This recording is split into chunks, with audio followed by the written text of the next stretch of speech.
Assalamualaikum warahmatullahi wabarakatuh. Saya Leni Mariani, CGP Angkatan 11, SDN 1 Sumber Hidup, Kabupaten Ogan Komering Ilir.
Assalamualaikum warahmatullahi wabarakatuh. Pada hari ini kita akan bersama-sama mengikuti kegiatan pemaparan dengan judul Diseminasi Budaya Positif. Kepada yang terhormat Bapak Hidayat selaku Kepala Sekolah SD Negeri 1 Sumber Hidup dan yang terhormat Bapak Ibu Guru beserta staf. Di sini saya Mima Nur Aini sebagai moderator pada siang hari ini. Sebelumnya saya informasikan bahwa acara ini terbagi dalam 2 sesi. Sebelum pemaparan sesi pertama, marilah kita dengarkan sambutan dari Bapak Sekolah SD Negeri 1 Sumber Hidup. Kepada Bapak Hidayat SPD MSI dipersilahkan.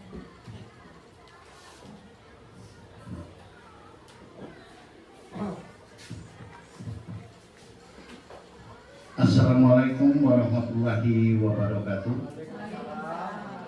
Yang kita hormati dan kita banggakan Ibu Leni Mariani SPD selaku calon guru penggerak angkatan ke-11 utusan SDN 1 Sumber Hidup, Kecamatan Pedamaran Timur. Bapak Ibu Dewan Guru yang kami hormati, jadi pada pagi hari ini kita bersama-sama akan mengikuti pemaparan tentang diseminasi budaya positif yang akan dilakukan oleh Ibu Leni Mariani. Mudah-mudahan nanti kegiatan kita ini dengan adanya pemaparan ini bisa kita ambil nilai positifnya untuk kita terapkan di sekolah kita ini. Terutama sekali karena ini menyangkut budaya, artinya keragaman budaya dan diseminasi jadi penyebaran keragaman budaya. Nah, di sekolah kita ini dengan lingkup dan latar belakang anak-anak kita yang datang dari berbagai suku, ras, dan agama, kita berharap dengan pemaparan ini nilai positifnya bisa kita ambil dan bisa kita sebarkan kepada semua anak-anak kita dalam rangka mendukung kemajuan daripada sekolah kita ini. Kemudian yang kedua, dengan adanya pemaparan ini, kita berharap juga dapat memotivasi Bapak Ibu guru yang hadir di sini yang belum menjadi guru penggerak untuk tergugah bahwasanya pemaparan materi ini akan berlangsung terus-menerus yang dibagikan kepada kita yang ada di sekolah ini, yang nilai positifnya akan kita ambil bersama-sama demi kemajuan sekolah kita ini. Jadi saya berharap Bapak dan Ibu semuanya, kita sama-sama menyaksikan, menikmati, dan bertanya apabila ada hal-hal yang perlu kita tanyakan. Kami rasa itu yang bisa kami sampaikan, dan kami sangat berharap sekali pemaparan hari ini bisa membawa nilai yang positif. Baiklah, untuk ini kepada Ibu Leni nanti kami persilakan untuk menyampaikan pemaparannya. Terima kasih. Wassalamualaikum warahmatullahi wabarakatuh.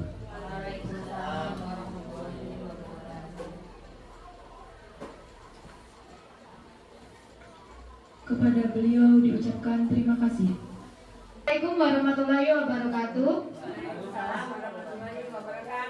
Sebelum kita mengikuti pemaparan saya, sekarang kita akan melakukan ice breaking. Nah, ice breaking di sini saya minta Bapak Ibu mencari pasangan. Maaf, pasangannya bukan cewek cowok, tapi cowok cowok, cewek cewek, ya. Jadi kalau satu pasangan, Bapak Ibu berpasangan, nanti kalau saya ada babak mendekat, kalian mendekat, tangannya saling mendekat. Nanti kalau menjauh, berarti menjauh. Tapi nanti kalau saya bilang tangkap, nanti cepet-cepetan siapa yang menang tangkap di situ, oke? Kita ulangi dulu ya, ulangi dulu. 1, 2, 3. Ini tes drive, tes drive. Oke, mendekat. Jangan langsung ditangkap, ibuku sayang, jangan langsung ditangkap. Jadi jangan sampai itu tangannya berpapasan ya. Kalau berpapasan nanti diskualifikasi ya. Jangan sampai. Jadi kalau mendekat, jangan sampai megang tangannya ya. Oke. Kasih tepuk tangan dulu, Bu. Oke, tepuk tangan. Oke, 1, 2, 3. Mendekat, menjauh, mendekat, menjauh, tangkap. Oke, terima kasih Bapak Ibu, terima kasih.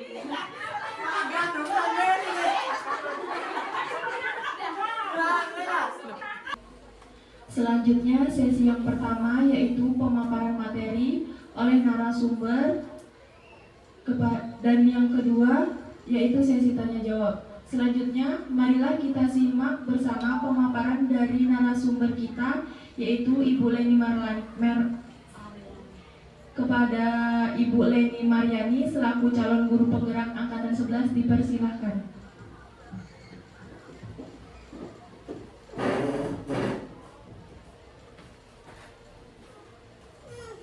Assalamualaikum warahmatullahi wabarakatuh. Terima kasih atas kesempatannya. Hari ini saya akan memaparkan tentang diseminasi budaya positif.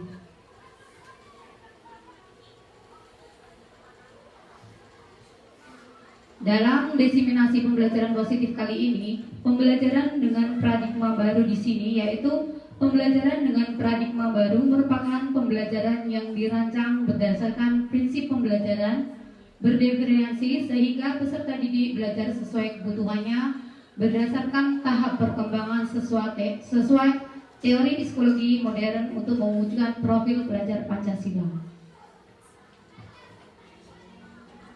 Miskonsepsi tentang teori kontrol, ilusi guru mengontrol murid. Di sini bahwa guru sering berilusi bahwa Semua penguatan positif efektif dan bermanfaat. Ilusi bahwa kritik dan membuat merasa bersalah mampu menguatkan karakter. Ilusi bahwa orang dewasa berhak memaksa. Dan di sini miskonsepsi tentang teori kontrol ini sangat berpengaruh ke selanjutnya. Perubahan paradigma stimulus respon ke pendekatan teori kontrol. Stimulus respon di sini tentang dunia, yaitu teori kontrol tentang dunia nyata. Jadi stimulus di sini angan-angan kita, realitas kebutuhan kita sama. Dan di situ teori kontrol tentang dunia itu realitas kebutuhan itu berbeda, perbedaannya. Terus yang kedua, semua orang melihat hal yang sama, padahal setiap orang itu memiliki gambaran yang berbeda. Kita mencoba mengubah orang agar berpandangan sama dengan kita, tetapi kenyataannya kita berusaha memahami pandangan orang lain tentang dunia itu berbeda. Kemudian perilaku buruk dilihat sebagai suatu kesalahan. Semua perilaku memiliki tujuan. Orang lain bisa mengontrol saya. Teori kontrol tentang dunia nyata itu hanya ada yang bisa mengontrol diri Anda sendiri. Dan stimulus saya bisa mengontrol orang lain. Di sini teori kontrol tentang dunia nyata itu Anda tidak bisa mengontrol orang lain di sini. Karena yang bisa mengontrol itu adalah diri kita sendiri. Dan yang terakhir, pemaksaan. Pemaksaan ada pada saat kolaborasi dan konsensus di sini. Next, Pak. Dan terciptalah di sini disiplin positif. Disiplin berasal dari kata disiplin, yang artinya belajar. Disiplin mengacu pada disiplin diri yang memiliki tanggung jawab terhadap apa yang dilakukan berdasarkan nilai-nilai yang diyakini. Disiplin positif merupakan salah satu cara penerapan disiplin yang bertujuan untuk menumbuhkan kesadaran serta membudayakan peserta didik tanpa imbalan penghargaan, ancaman, atau hukuman. Sebagai pendidik, tujuan kita adalah menciptakan peserta didik yang memiliki disiplin diri sehingga mereka berperilaku mengacu pada nilai-nilai kebajikan, universal, dan memiliki motivasi intrinsik dalam perubahan perilaku ke arah yang lebih baik. Nah, di sini ada nilai-nilai kebajikan. Nilai yang disepakati bersama lepas dari suku bangsa, agama, bahasa, maupun latar belakang. Dan kita sudah mempunyai contoh nilai kebajikan di institut organisasi yang sering kita lakukan di sekolah kita, yaitu profil pelajar Pancasila, yaitu kebajikan salah satu kebajikan institut organisasi, yaitu isi dari nilai tersebut, yaitu profil pelajar Pancasila memiliki nilai beriman, bertakwa kepada Tuhan Yang Maha Esa, dan berakhlak mulia, mandiri, bernalar kritis, berkebinekaan, berglobal, bergotong royong, dan kreatif. Dan contoh lain yaitu Ibu Primary Years Program (PYP), yaitu nilai kebajikannya yaitu sikap murid, toleransi, rasa hormat, integritas, mandiri, menghargai, antusias, empati, keingintahuan, kreativitas, kerjasama, percaya diri, dan komitmen. Dan yang terakhir itu masih banyak contoh-contoh lain, tapi di sini saya memberikan 3 contoh nilai kebajikan di institut organisasi. 9 pilar karakter Indonesia, yaitu foundation, IHF, cinta Tuhan dan segenap ciptaannya, kemandirian dan tanggung jawab, kejujuran, amanah, diplomatis, hormat dan santun, dermawan, suka menolong dan gotong royong, percaya diri, kreatif, dan bekerja keras, kepemimpinan dan keadilan baik, dan rendah hati, toleransi, kedamaian, dan kesatuan. Next, Pak.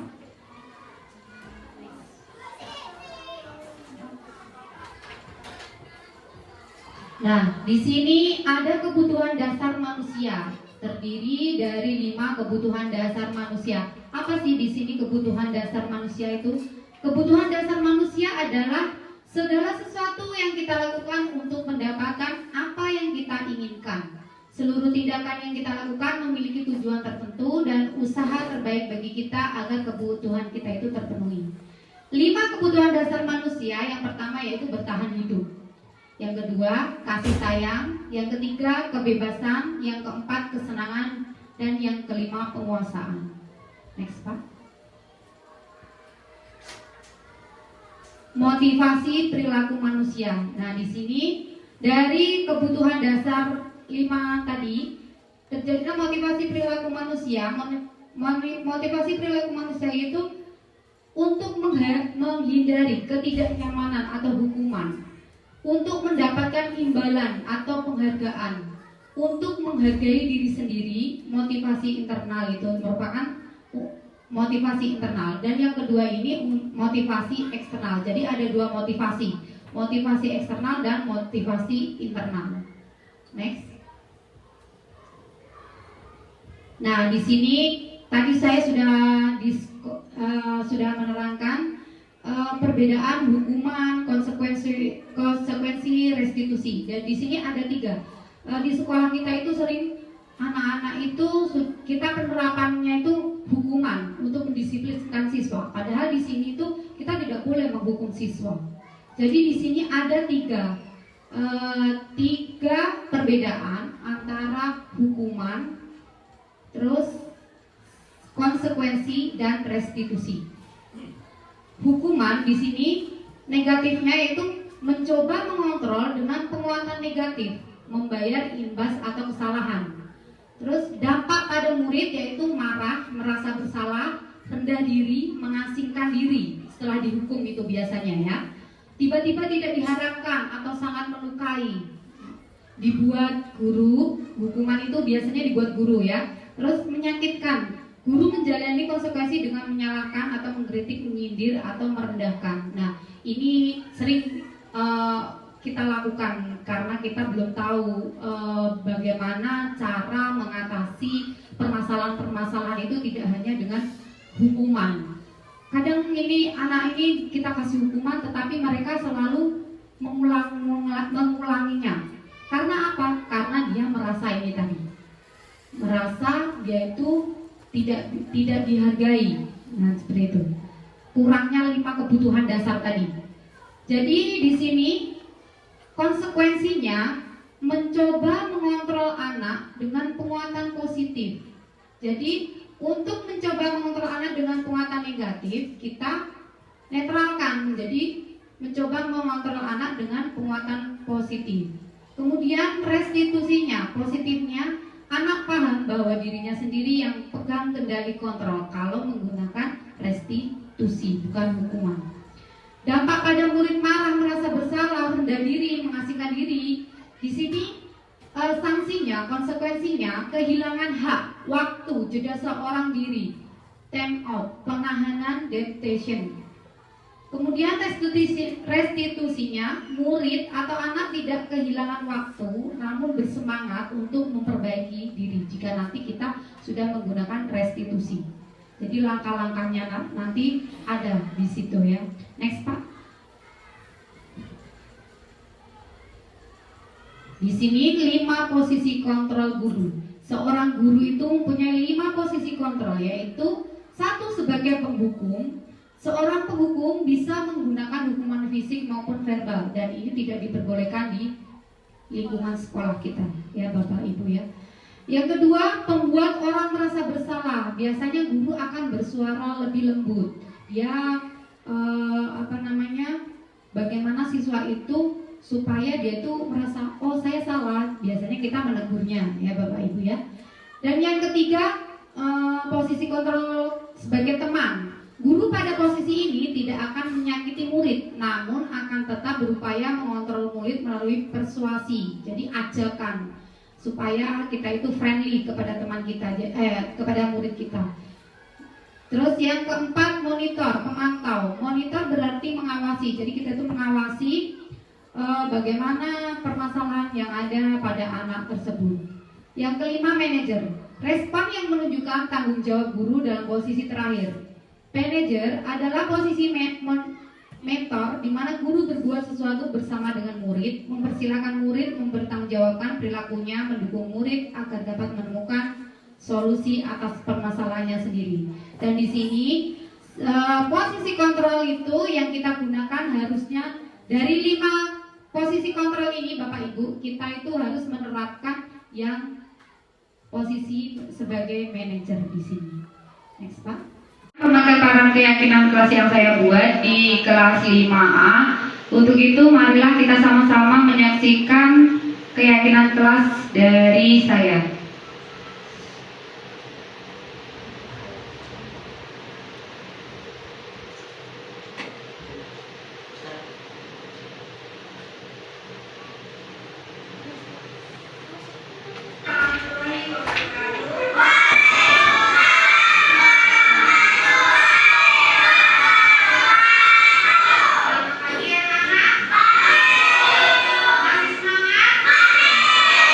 Sekarang coba kita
bertanya-tanya, Bu, kita kalau keyakinan kelas sama perbedaannya apakah sama dengan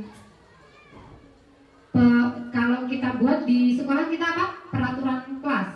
Nah, peraturan kelas yang satunya keyakinan kelas dan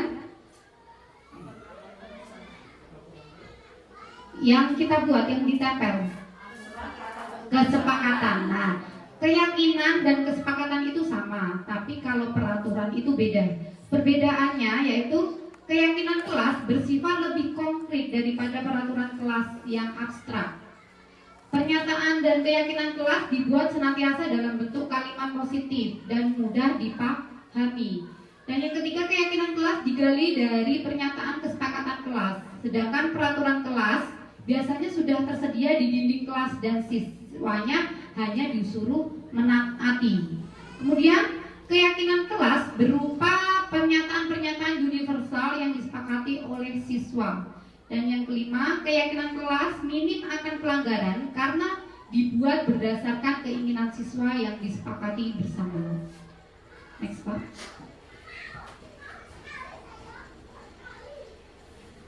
Nah, di sini ada segitiga restitusi. Tadi saya sudah menyinggung tentang restitusi. Restitusi di sini ini adalah suatu proses dialog yang dijalankan oleh guru agar dapat menghasilkan murid yang mandiri dan bertanggung jawab. Dari segitiga restitusi ini, nanti kita misalkan ada permasalahan siswa, kita menggunakan segitiga restitusi ini. Yang pertama yaitu validasi kebutuhannya tadi. Kelima, 5 kebutuhan manusia tadi. Kalau kita memahami kebutuhan dasar, apa yang mendasari sebuah tindakan, kita akan bisa menemukan cara-cara paling efektif untuk memenuhi kebutuhan tersebut. Dan yang ulang lagi, Pak. Yang tadi. Nah, yang kedua yaitu langkahnya, yaitu menstabilkan identitas. Mengubah identitas anak dari orang yang gagal karena melakukan kesalahan menjadi orang yang sukses. Di sini pernyataannya kita bisa menyatakan tentang menanyakan kepada siswa, yaitu setiap orang pasti pernah melakukan kesalahan. Kamu bukan satu-satunya yang pernah melakukan ini. Jadi distabilkan dulu identitasnya. Jadi di sini kita yang pertama, langkah pertama stabilkan identitas, kedua validasi kebutuhan, dan yang ketiga menanyakan keyakinan kelas. Jadi di sini setelah melakukan langkah 1 dan 2, maka anak akan siap untuk dihubungkan dengan nilai-nilai yang dia percaya dan berpindah menjadi orang yang diinginkan. Jadi pernyataannya bisa kita yakinkan dengan keyakinan kelas apa yang telah kita yakini. Kamu ingin menjadi orang seperti apa? Nah, itu adalah contoh-contoh pertanyaan untuk menanyakan keyakinan kelas. Next, Pak. Nah, di sini kemarin saya sudah praktek contoh kasus penyelesaian dengan segitiga restitusi. Nah, di sini ada contoh kasus di mana Rafa telah masuk kelas sehingga kita pembelajaran dimulai. Rafa mengganggu murid lainnya yang sudah mengikuti pembelajaran. Jadi kita lihat dulu, kita speaker dulu, Pak.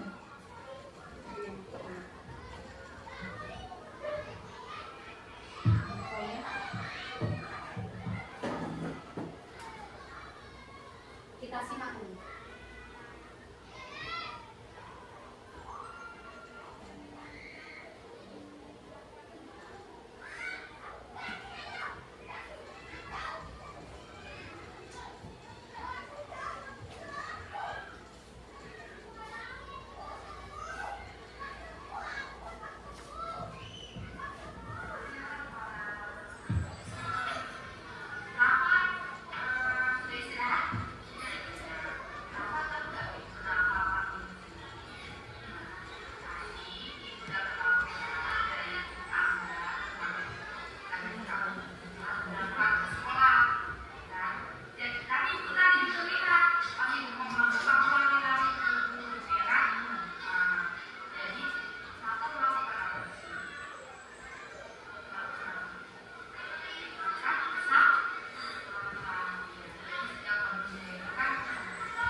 Baiklah, dari contoh kasus penyelesaian dengan segitiga restitusi ini, jadi Bapak Ibu sudah ada gambaran kan ya, bagaimana cara menyelesaikan suatu kasus itu, yaitu tadi yang pertama dengan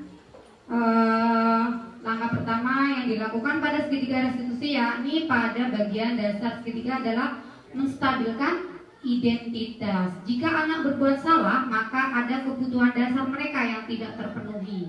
Jadi kita harus menanyakan kebutuhan, kita cari tahu dulu kebutuhan dasar apa yang mereka tidak terpenuhi. Misalkan tadi terlambat masuk kelas karena mereka main game gitu kan, kemalaman. Jadi dia itu kebutuhan dasarnya itu apa? Tadi kesenangan, dia butuh kesenangan. Jadi kita cari kesenangan itu, kita luruskan dengan cara menasehati anak mana itu perbuatan yang kurang baik dan mana yang baik, seperti itu. Dan yang kedua, langkah kedua yaitu memvalidasi tindakan yang salah. Konsep langkah kedua adalah kita harus memahami kebutuhan dasar yang mendasari tindakan anak berbuat kesalahan. Jadi menurut teori kontrol semua tindakan manusia, baik atau buruk, pasti memiliki maksud tujuan tertentu. Ketika kita menolak anak berbuat salah, dia akan tetap dalam masalah. Yang diperlakukan adalah kita memahami alasan melakukan hal tersebut, sehingga anak merasa dipahami. Terus yang ketiga, langkah ketiga yaitu menanyakan keyakinan tadi ya. Jadi saya sudah berusaha menanyakan keyakinan.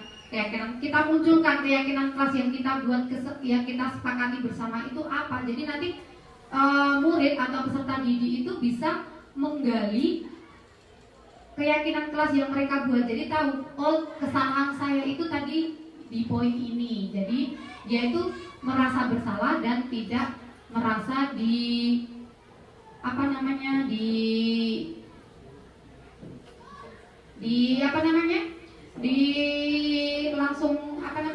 langsung diinikan ya, divonis kamu bersalah seperti itu. Baiklah, dari kesimpulan, dalam penerapan program disiplin positif, hendaknya guru memiliki standar kepribadian profesional dan sosial yang baik, di mana guru mampu merefleksi dirinya dalam posisi kontrol saat ini. Bagaimana perjalanan dirinya sebagai among atau manajer yang menuntun murid-murid menjadi insan yang mandiri, merdeka, dan bertanggung jawab. Mungkin itu saja dari saya, pemaparan saya. Jika ada kesalahan yang saya perbuat disengaja ataupun tidak, saya mohon maaf. Akhir kata, wabillahi taufiq wal hidayah. Wassalamualaikum warahmatullahi wabarakatuh.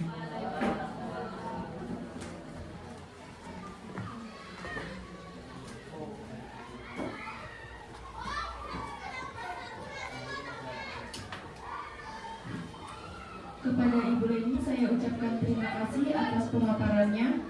Selanjutnya kita masuk di sesi tanya jawab.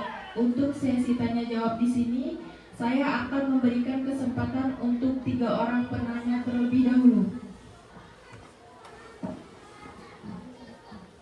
Baiklah, untuk Ibu atau Bapak yang ingin bertanya dipersilakan.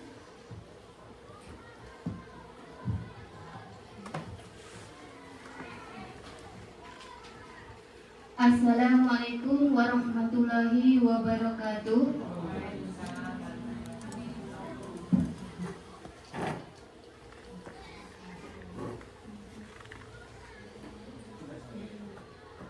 Kenalkan, nama saya Ika Wulandari. Di sini saya akan bertanya tentang disiplin positif.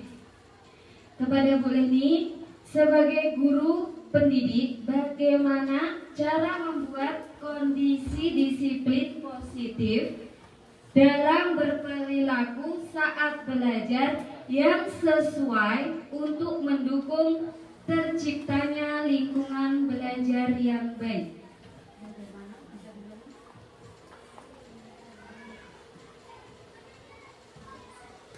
Sekian dari saya. Wassalamualaikum warahmatullahi wabarakatuh. Untuk selanjutnya selanjutnya, pertanyaan kedua.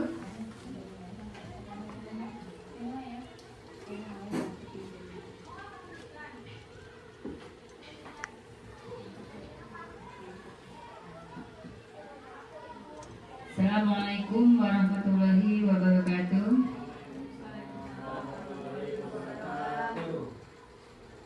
Perkenalkan, saya Parjum SPDGR.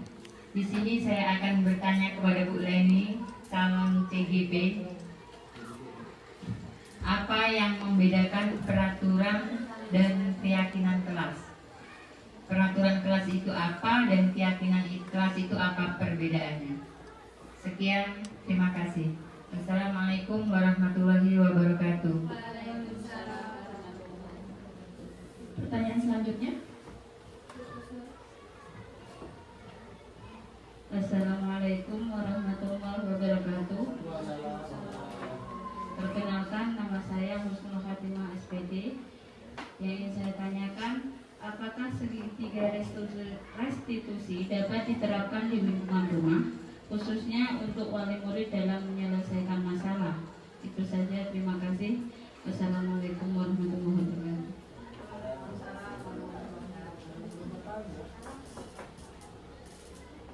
Baik, terima kasih untuk Bapak dan Ibu yang telah mengajukan pertanyaan. Masih ada yang mau menambahkan pertanyaan?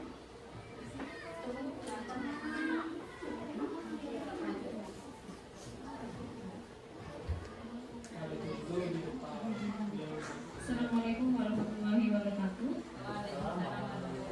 Perkenalkan, saya Mariani, ingin bertanya kepada Ibu Leni. Pertanyaannya, mengapa keyakinan kelas harus menggunakan kalimat yang positif? Terima kasih. Wassalamualaikum warahmatullahi wabarakatuh. Waalaikumsalam warahmatullahi wabarakatuh. Kepada Ibu Ning, terima kasih. Dan selanjutnya untuk Ibu Leni dipersilakan untuk menjawab.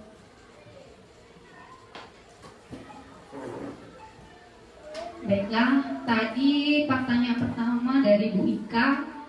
Sebagai guru pendidik, bagaimana cara membuat kondisi disiplin positif dalam berperilaku saat belajar yang sesuai untuk mendukung terciptanya lingkungan belajar yang baik? Di sini disiplin positif itu tadi kan penerapannya ya Bu ya. Jadi kita itu menerapkan ke siswa itu dengan contoh-contoh yang konkret.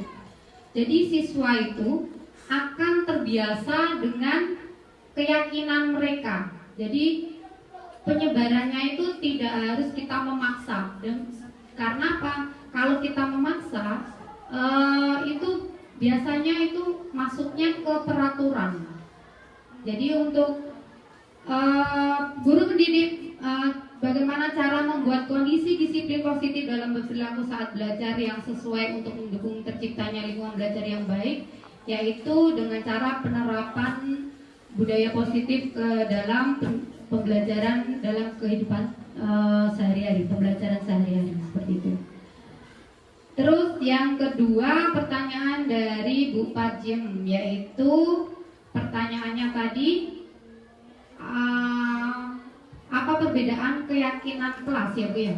Keyakinan kelas dan kesepakatan. Jadi keyakinan kelas di sini dibuat bersama antara guru dan siswa untuk menciptakan lingkungan belajar yang positif dan produktif di dalam kelas. Sedangkan peraturan kelas di sisi lain biasanya dibuat oleh guru tanpa melibatkan siswa. Jadi perbedaannya di situ. Kalau keyakinan kelas itu dibuat oleh guru dan siswa, sedangkan peraturan kelas itu dibuat oleh guru tanpa melibatkan siswa.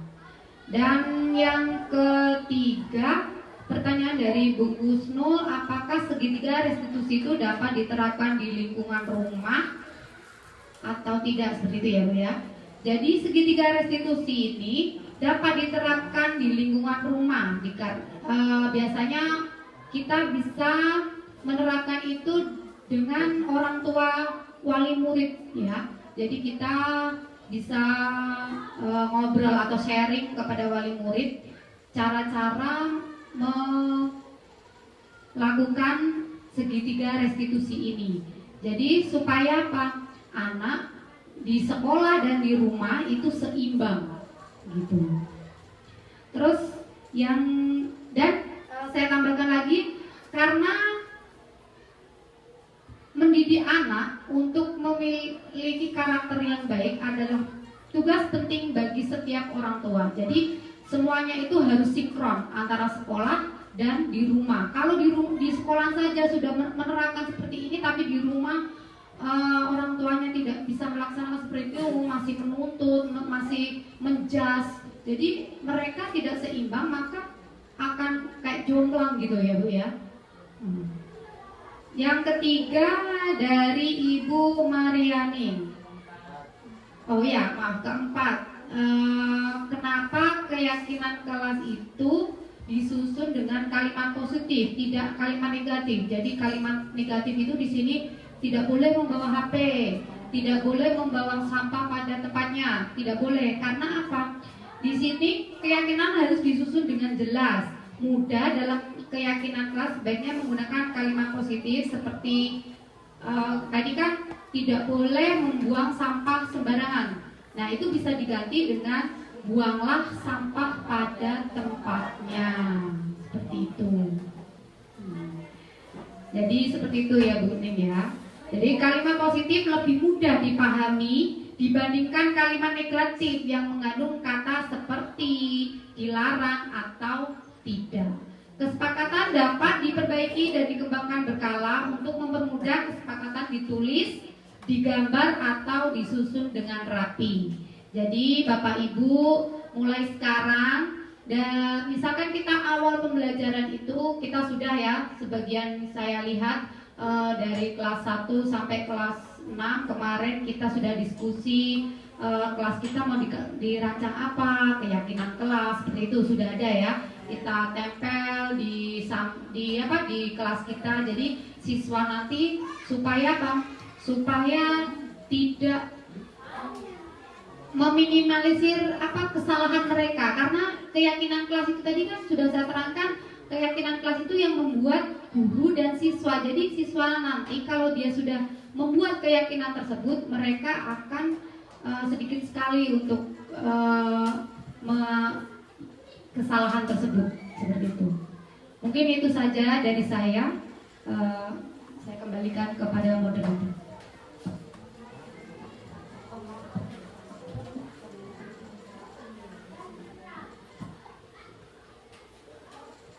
Baiklah, yang selanjutnya yaitu penguatan dari Bapak Kepala Sekolah kepada Bapak Hidayat. Dipersilakan.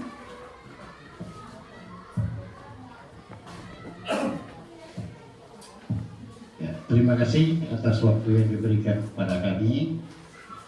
Jadi kepada Bapak dan Ibu guru yang sudah mengikuti pemaparan tentang kegiatan ini tadi, maka beberapa hal yang positif itu bisa kita ambil dan kita terapkan di lingkungan sekolah kita ini. Nah, jadi banyak hal. Jadi apapun bentuknya dari kegiatan-kegiatan yang dipaparkan tadi, itu semuanya bertujuan untuk meningkatkan proses pembelajaran baik guru maupun anak didik kita. Jadi adanya kesepakatan, adanya peraturan, adanya hukuman. Nah, dari sini kita belajar bahwasanya banyak hal dari pengembangan materi ini bisa dimasukkan ke dalam kegiatan pembelajaran di sekolah kita ini. Nah, kepada Ibu Leni Mariani, ya kami atas nama Kepala Sekolah beserta Dewan Guru ini mendukung sepenuhnya program-program seperti ini untuk tetap dilanjutkan di masa-masa berikutnya di sekolah kita ini, agar para dewan guru kita mendapat wawasan, mendapat tambahan, dan mendapat ilmu dalam pelaksanaan pembelajaran masa depannya. Itu saja mungkin yang bisa kami berikan. Sekali lagi kami ucapkan selamat kepada Ibu Leni Mariani. Semoga kegiatan ini dapat dilaksanakan berikutnya. Terima kasih.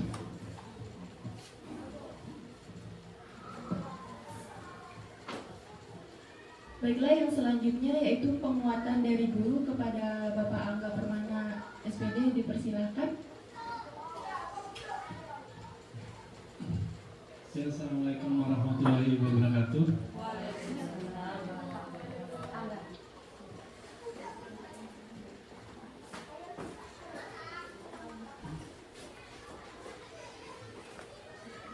Sebelumnya kami ucapkan terima kasih kepada Ibu Leti Mariani selaku calon guru penggerak Angkatan 11 SD Negeri 1 Sumber Hidup atas pemaparan materi budaya positif, diseminasi budaya positif ini.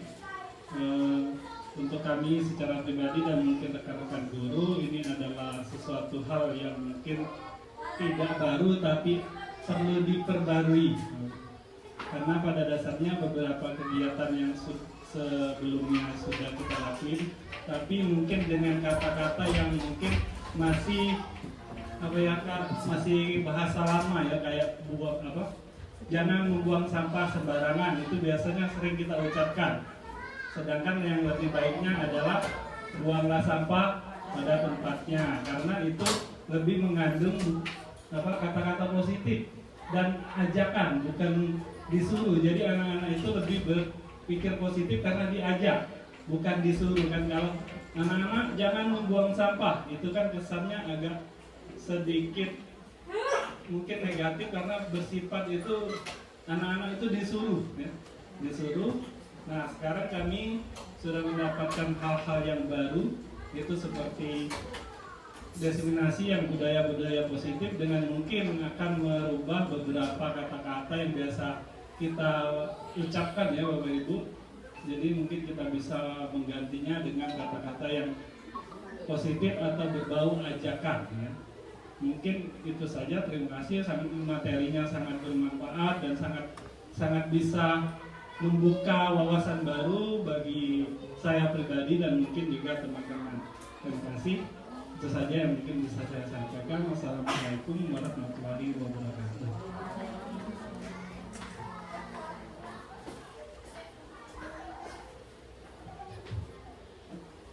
Yang selanjutnya yaitu penguatan dari guru kepada Ibu Pajiem, dipersilakan.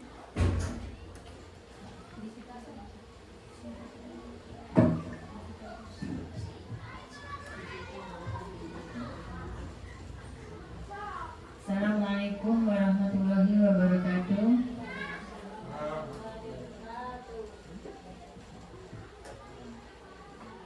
Di sini untuk diseminasi budaya positif yang telah dipaparkan oleh Bu Leni, yang bisa kita ambil bersama yaitu kita memberikan siswa itu disiplin positif, jangan berkata-kata yang negatif. Seumpama kita menyuruh siswa itu dengan kata-kata yang positif ya Bu, seperti yang tadi disampaikan oleh Bapak Angga juga, buanglah sampah pada tempatnya. Terus mungkin menurut saya juga ada kata, setiap menyuruh anak itu ada kata tolong ya. Jadi setidaknya anak itu dihargai, tidak harus dengan kata-kata yang seperti memaki atau kasar. Kalau ada kata tolong, setidaknya mereka itu merasa bahwa mereka itu berguna, seperti itu.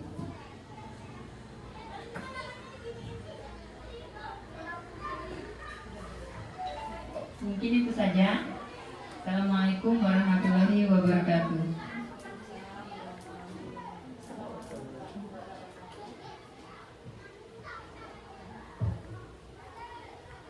Yang selanjutnya itu yaitu kepada Ibu Rita, dipersilakan Bu.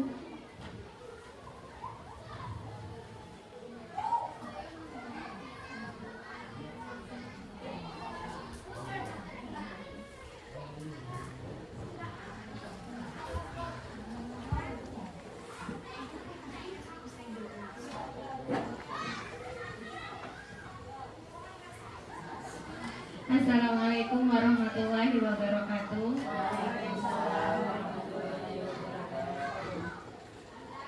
Pada kesempatan ini yang sudah disusun oleh Ibu Leni Mariani berkaitan dengan diseminasi budaya positif yang sudah diterapkan di SDN 1 Sumber Hidup. Kami sebagai guru jadi bisa mengerti bahwa ternyata selama ini ada beberapa hal negatif yang sering kita terapkan kepada anak didik kita. Seperti misalnya kita menyadari Bapak Ibu guru, ternyata tanpa kita sadari kita selalu mengucapkan kata-kata ancaman kepada anak didik kita tanpa kita sadari bahwa itu sangat berdampak kepada anak didik kita. Jadi seperti ancaman misalnya kalau anak didik kita tidak sekolah selama 3 hari, kemudian tidak ada keterangan kemana anak ini 3 hari tidak sekolah, lalu mereka ketika datang ke sekolah, kita sebagai guru langsung menghardik. Kenapa? Kemana kamu 3 hari? Kan misalnya seperti itu. Kalau kamu selalu tidak sekolah, maka nilai kamu akan ibu kasih nilai terendah.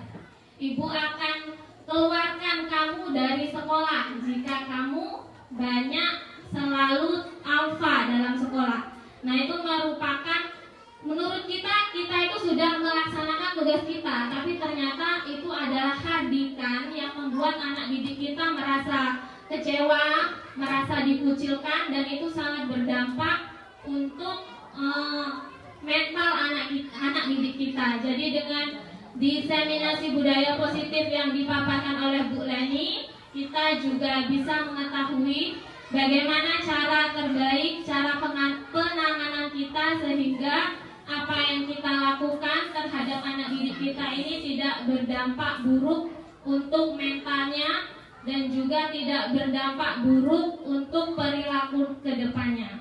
Jadi sekali lagi saya ucapkan terima kasih kepada Bu Leni atas pemaparannya hari ini. Saya akhiri, wassalamualaikum warahmatullahi wabarakatuh.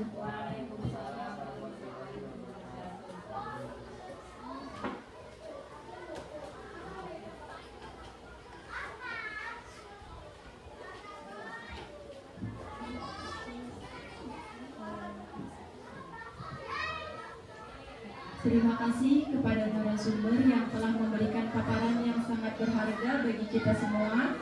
Dengan adanya diskusi ini, kita dapat lebih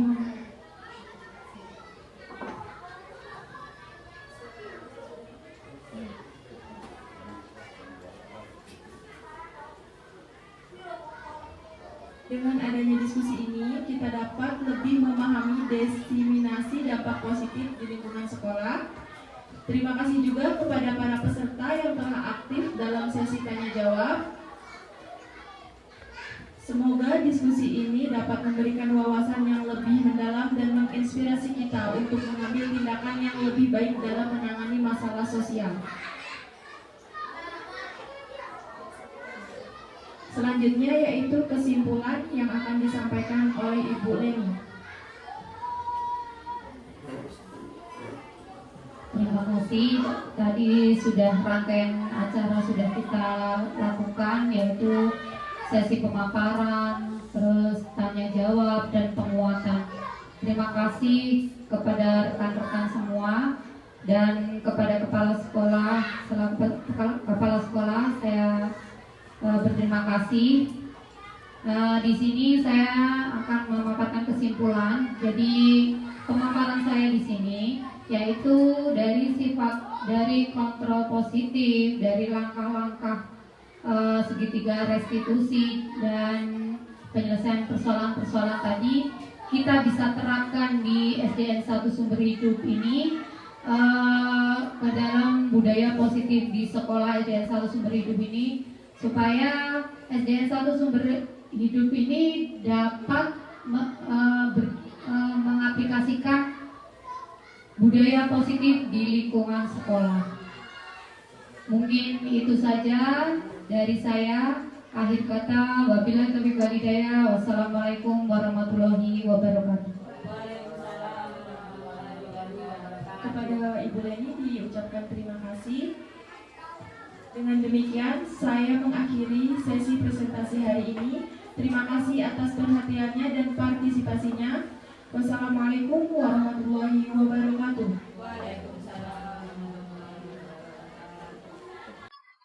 Demikianlah pemaparan diseminasi aksi nyata budaya positif di sekolah kami. Semoga bermanfaat untuk kita semua. Salam guru penggerak, tergerak, bergerak, dan menggerakkan.